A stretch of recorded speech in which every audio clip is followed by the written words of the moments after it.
Hello students, नमस्कार। Online classes में आप सभी का स्वागत है। और हमारा जो चैप्टर है वो है स्वास्थ्य समस्या एवं रोग। तो ये चैप्टर पहले बताया था मैंने, बहुत महत्वपूर्ण है और जितने भी जो कंपटीशन एग्जाम होते हैं जिसमें साइंस का पोर्शन आता है उन सब के लिए उपयोगी है। तो ये जैसे रीट की तैयारी कर रहे हैं उनके लिए भी ये उपयोगी है। और जितने भी जो साइंस से रिलेटेड होते हैं कंपटीशन उसमें भी महत्वपूर्ण है। और जनरल साइंस के रूप में तो आता ही है। तो आज हमारा जो टॉपिक है वो है रोगों का वर्गीकरण। कल हमने स्टडी की थी जो रोग होते हैं, तो उन जो रोग होते हैं वो किन कारकों के कारण होते हैं। तो कल हमने स्टडी की थी रोगजनक कारकों के बारे में। अब आज चल रहे अपन रोगों का वर्गीकरण यानी क्लासिफिकेशन ऑफ डिजीज। तो रोगों का वर्गीकरण यानी रोगों को जो है ना दो भागों में विभाजित किया जा सकता है। रोग, तो इनको दो भागों में विभाजित किया जा सकता है।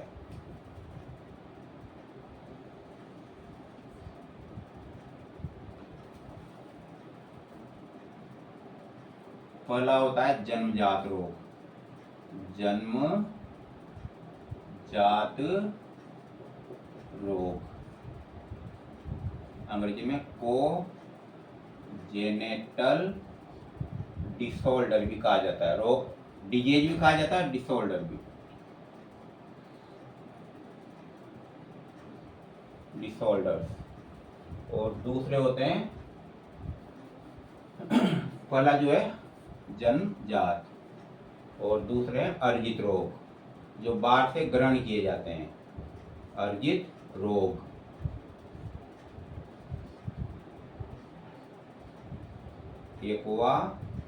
Acquired disorder.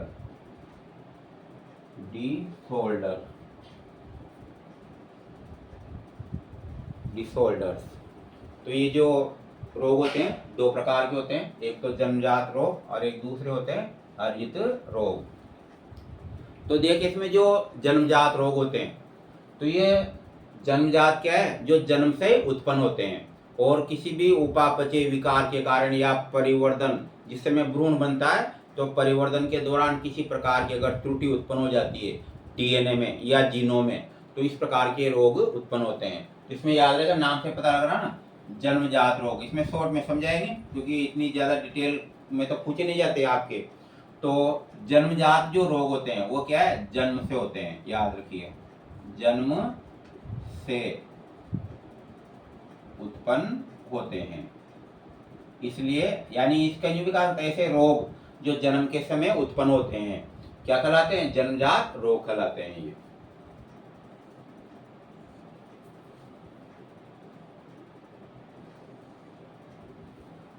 दूसरा किस कारण होते हैं ये होते हैं डीएनए त्रुटि। पहले भी मैंने कल भी हमने स्टडी कर, उसमें बीच में एक शब्द आया था डीएनए जो त्रुटि होती है ना, डीएनए में मतलब अगर त्रुटि आ जाती है, डीएनए की संरचना में गड़बड़ हो जाती है तो फिर उपापचय विकार उत्पन्न होते हैं। उपापचय विकार यानी मेटाबॉलिज्म की जो क्रियाएं होती है ना वो प्रभावित होती है, तो इसके कारण उपापचय विकार उत्पन्न हो जाते हैं। किसके कारण, डीएनए में त्रुटि होने के कारण। और इसका एक और कारण ये रोग होने का परिवर्धन में त्रुटि। जिस समय भ्रूण का परिवर्तन होता है उस समय किसी भी कारण से, चाहे वो रासायनिक पदार्थ हो, भौतिक पदार्थ हो, तो उनमें अगर उसी दौरान अगर जो भ्रूण होता है उसमें अगर त्रुटि उत्पन्न हो जाती है, संरचना में परिवर्तन आ जाता है, तो इस प्रकार के रोग उत्पन्न होते हैं। तो ये जन्मजात रोग होते हैं। और इसमें एक और देखिए, इसमें जो जन्मजात रोग होते हैं वो क्या होते हैं, कई बार इनका उपचार संभव नहीं होता है।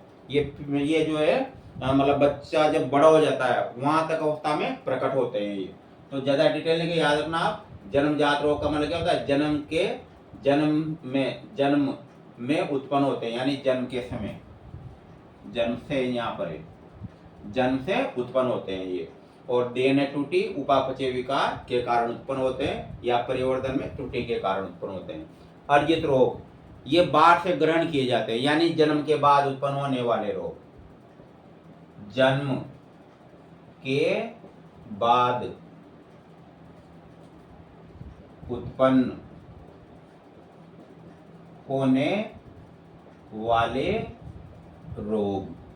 तो जन्म के बाद उत्पन्न होने वाले रोगों को क्या कहा जाता है? अर्जित रोग। और जो जन्म के समय उत्पन्न होते हैं, लिख रहा है ना, जन्म से उत्पन्न होने वाले या जन्म के समय उत्पन्न होने वाले रोगों को जन्मजात रोग कहते हैं। अब ये जो अर्जित रोग है, यानी ये बाह्य वातावरण से ग्रहण किए जाते हैं और इसमें जो होता है ना, व्यक्ति ये व्यक्ति तक ही क्या हो जाते हैं, कई बार सीमित रहते हैं। जबकि जो है ना, ये जन्मजात रोग ये इनका कई बार एक पीढ़ी से दूसरी पीढ़ी में भी देखने को मिल जाता है सिम्टम्स। तो आगे देखिए, अब अर्जित जो रोग है वो क्या होते हैं? दो प्रकार के होते हैं। ये अर्जित रोग दो प्रकार के होते हैं, यानी इनको दो प्रकार से विभाजित किया जा सकता है वर्गीकरण के आधार पर।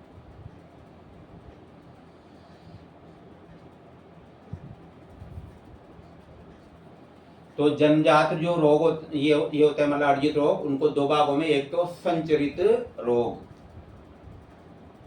संचरित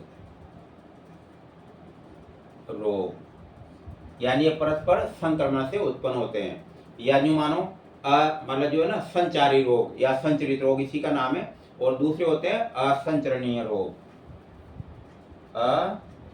असंचारी भी कह सकते हैं, असंचारी रोग।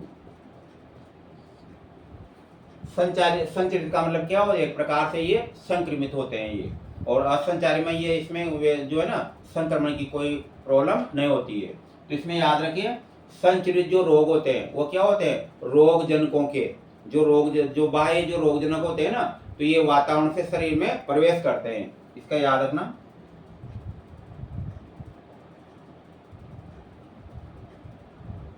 रोग जनक बाह्य वातावरण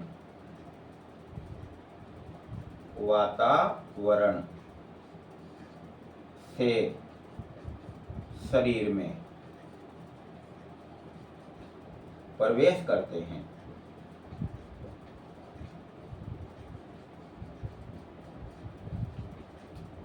संचरित रोग में क्या होते हैं? रोग जनक यानी जीवाणु, वायरस कोई भी हो सकते हैं ये, तो ये शरीर में क्या है? प्रवेश करते हैं ये।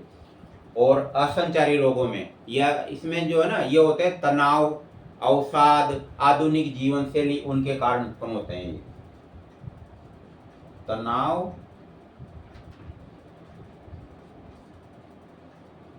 अवसाद, आधुनिक जीवन शैली।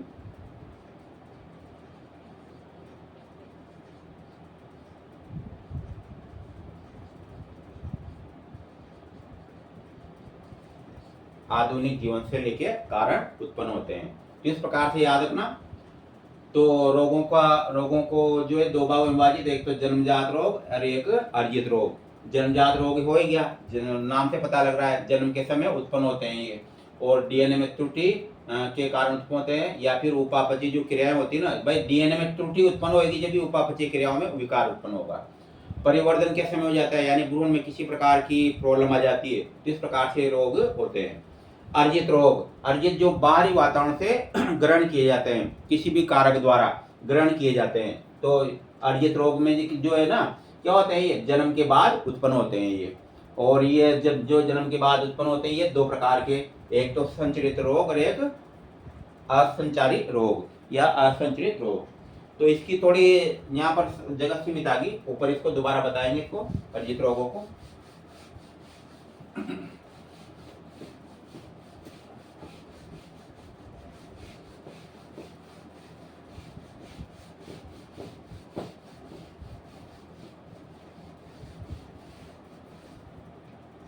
देखिए, अर्जित रोग,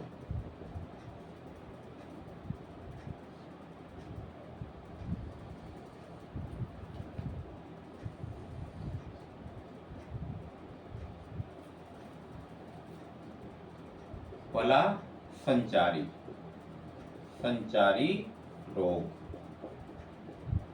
या संचरित रोग भी कहते हैं, संचरित रोग, असंचारी, असंचारी रोग या असंचरित, असंचरित रोग। यानी संचारी में क्या होता है, इनमें संक्रमण होता है। जैसे कोई भी रोगजनक जब शरीर में प्रवेश करता है तो शरीर में कई प्रकार की जो है समस्याएं उत्पन्न कर देता है, और वो जो रोगी होता है उसके संपर्क में अगर कोई सामान्य मनुष्य आ जाता है तो उसके भी ये रोग हो जाता है। इसलिए इनको संचारी रोग यानी संक्रमण होता है, इसमें संक्रमित रोग भी होते हैं। ये संक्रमित, संक्रमित का मतलब यानी एक व्यक्ति से दूसरे व्यक्ति में होने वाला जो रोग होते हैं वो क्या कहलाते हैं, संक्रमित रोग कहलाते हैं। तो जबकि असंचारी में क्या होता है, इसमें जो है प्रभावी व्यक्ति तक ही क्या होता है, ये सीमित होता है। ये इसमें फिर देखिए, ये प्रभावी व्यक्ति तक ही सीमित होते हैं।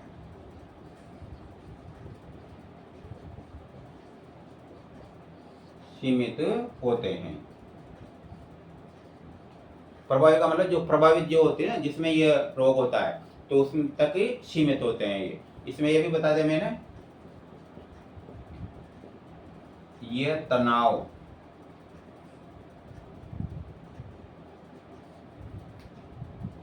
अवसाद या आधुनिक जीवन शैली,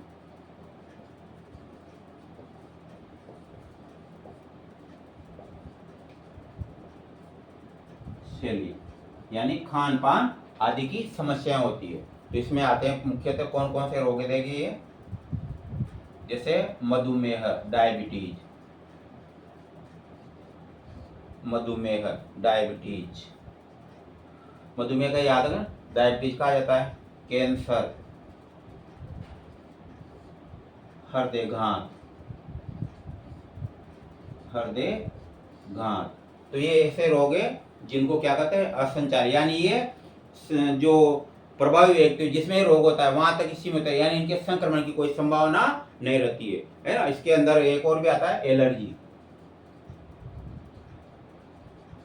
तो ये किस रोगों की श्रेणी में, याद रखना आपके क्वेश्चन आ गया कि निम्न में से असंचारी रोग हैं। तो ये जो 4 रोग है इनमें से एक रोग रहेगा, बाकी 3 जो है ना इस टाइप के रहेंगे। तो उसमें से पहचाना है आपको अच्छी तरह से। तो असंचारी या असंचरित रोगों में आते हैं ये। इसमें इन्फेक्शन यानी संक्रमण की कोई संभावना नहीं होती है। और अब इसका चलते हैं संचारी रोगों में। तो ये याद रहेगा, इसमें क्या होते हैं, ये रोग जनकों के बाहरी वातावरण से शरीर में प्रवेश करने से होते हैं। यह रोग जनकों, रोग जनकों, अब रोग जनकों में क्या आता है, देखो, जीवाणु, वायरस, प्रोटोजोआ,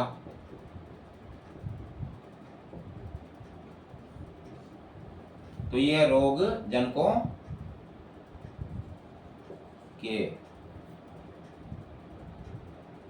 शरीर में प्रवेश करने से होते हैं। सब कहाँ पाए जाते हैं, बाह्य वातावरण में। तो ये रोग जो है रोग जनकों के शरीर में प्रवेश करने से उत्पन्न होते हैं, याद रखना, संचारी रोग। और इसके अलावा ये कैसे प्रवेश करते हैं, यह भोजन, यानी मानो ये वायु, भोजन, जल, अगर दूषित पानी पीते हैं और अशुद्ध भोजन ग्रहण करते हैं तो ये उसके द्वारा भी हो सकते हैं। रक्त संपर्क, रक्त संपर्क आदि के द्वारा हो सकते हैं, यानी मानो शरीर संपर्क,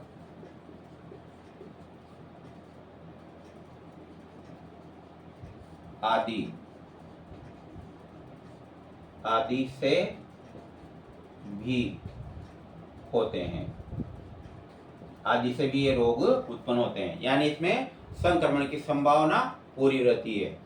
और ये जो बाह्य जो रोगजनक होते हैं ये क्या हो सकते हैं, मैंने ये बताया बाह्य रोगजनकों में जीवाणु, वायरस, प्रोटोजोआ, हेलमिंथिस आदि हो सकते हैं। जब ये शरीर में प्रवेश करते हैं तो शरीर में क्या है कई समस्या उत्पन्न कर देते हैं। अभी एक जैसे उदाहरण के रूप में देखते हैं कि भाई कौन से संक्रमित रोग है, जैसे कि जीवाणु पे लेते हैं पहले। जीवाणु, अब जीवाणु जनित रोगों में जैसे आता है हैजा। और हैजा जो होता है उसका रोगजनक होता है विब्रियो कोलेरी।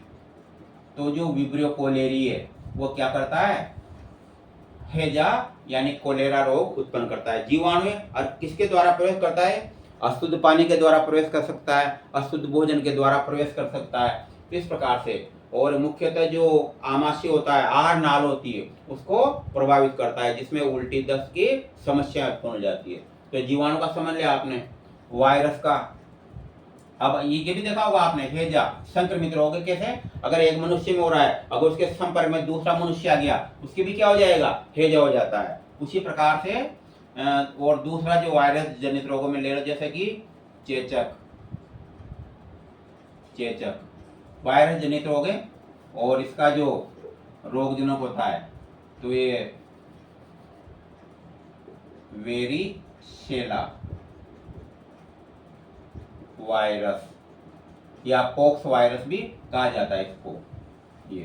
ये वायरस जब किसी मनुष्य के शरीर में प्रवेश करता है, वैसे आमतौर पे छोटे बच्चों में होता है, ये बड़ों में नियंत्रण में। अब ये पहले निकलती थी बड़ी चेचक के नाम से, तो आपने कहा आज भी देखो ना कहीं जिनकी एज 60-70 वर्ष की है उनके चेहरे पे जो खड्डे से नजर आते हैं, तो उनके इसका मतलब है पहले चेचक होती थी, कहीं की मृत्यु हो जाती थी। तो वेरिसेला वायरस या फिर जो पॉक्स वायरस होता है उसके द्वारा, तो ये वायरस जनित रोग है।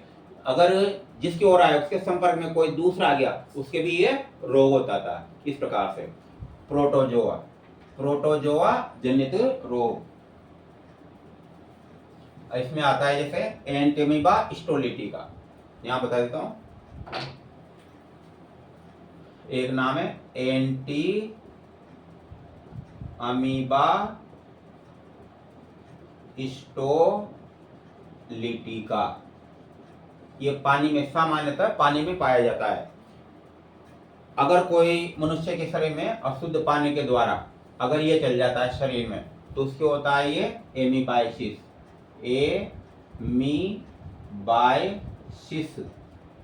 नामक रोग होता है, जिसमें पेट दर्द करता है, पेट दर्द, उल्टी, दस्त आदि की समस्याएं।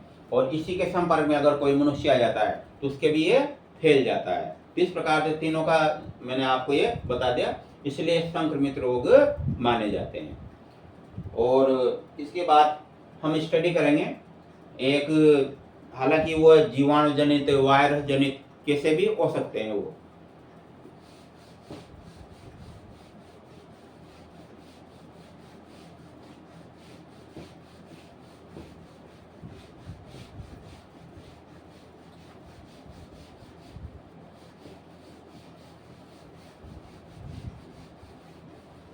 तो देखिए, तो ये हमने रोगों का वर्गीकरण पढ़ा था, तो इसमें एक बात निकल के आए, वह जो रोग थे कौन से असंचारी, वो तो वहां तक ही सीमित हो गए, जैसे कैंसर, मधुमेह, हृदयघात, एलर्जी, वहां तक हो गए। लेकिन जो संचारी रोग है यानी संचरित रोग है, ये किसके कारण, जीवाणु, वायरस, प्रोटोजोआ, हेलमिंथिस आदि के द्वारा होते हैं।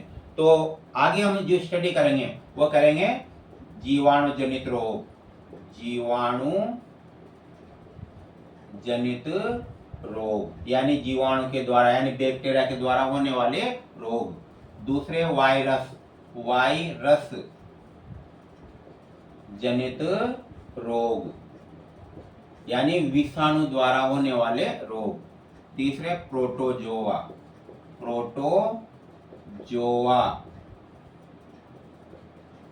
जनित रोग। अब समझ में आ रहा होगा प्रोटोजोआ, सीधी सी बात है कि जब प्राणियों का वर्गीकरण करते हैं तो प्राणियों का जो वर्गीकरण करते हैं तो दो प्रकार से करते हैं। प्राणी वर्गीकरण साइंस वाले हैं, उनके तो तुरंत समझ में आ जाएगा। तो दो प्रकार से किया जाता है। एक तो कॉल डेटा, यानी पहले उसको लेते हैं non call data, non call data. दूसरे कॉल डेटा, कॉल डेटा यानी रीढ़ की हड्डी वाले, मेरुदंडहीन, यानी जिसमें रीढ़ की हड्डी नहीं पाई जाती है, और ये मेरुदंड युक्त, जिसमें रीढ़ की हड्डी पाई जाती है। अब ये जो है इसको जो कम से कम 9 या 10 संघों में विभाजित किया, इसमें को जो है ना, ये देखा जाए तो प्राणी जगत है, उसको जो है ना प्राणी जगत को, तो ये जगत एक प्रकार से जंतु जगत, जंतु जगत। इस जंतु जगत को दो उपजगतों, उप जगत में विभाजित किया गया। ये भी उप जगत। मैं समझाने की दृष्टि बता रहा हूँ, अपना इतना डीपली नहीं, मैं तो एक बता रहा हूँ प्रोटोजोआ है क्या। तो जब इनका वर्गीकरण करते हैं तो सबसे पहला जो संघ आएगा, संघ, ये प्रोटोजोआ है, प्रोटोजोआ, ये संघ आता है ये।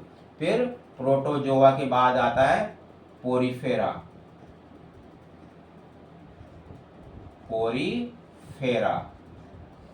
फिर पोरीफेरा के बाद सिलेंट्रेटा, सिलेंट्रेटा। ऐसे वर्गीकरण चलते हैं, मतलब 10 संघ आएंगे।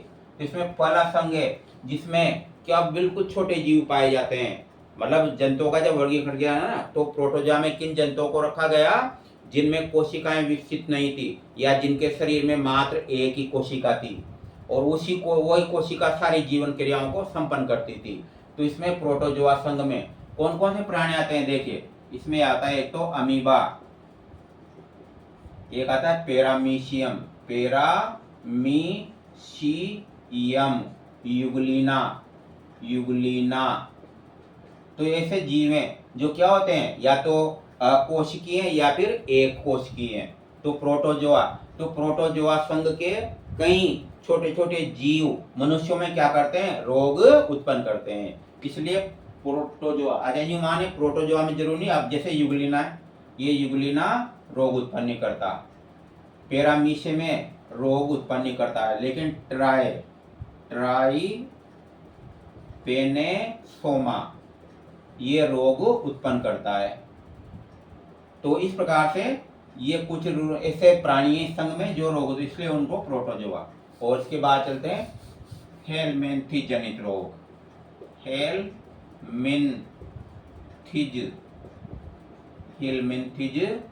जनित रोग। तो ये 4 है, मतलब हेलमिंथिज भी एक संघ है, और इसमें भी कुछ ऐसे प्राणी हैं जो मनुष्यों में रोग उत्पन्न करते हैं। जैसे उदाहरण के रूप में आपने नाम सुना होगा, जैसे फीताकर्मी, फीताकर्मी नाम है Taenia solium, Taenia solium, Taenia solium. तो ये जो फीताकर्मी यानी जो टीनिया सोलियम है, ये भी मनुष्य में क्या करता है,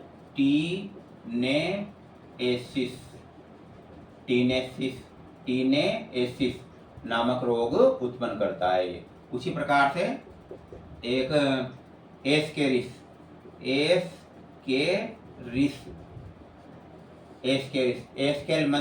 जिसकी का ही है एक नाम। तो एस्केरिस क्या करता है, एस्केरेसिस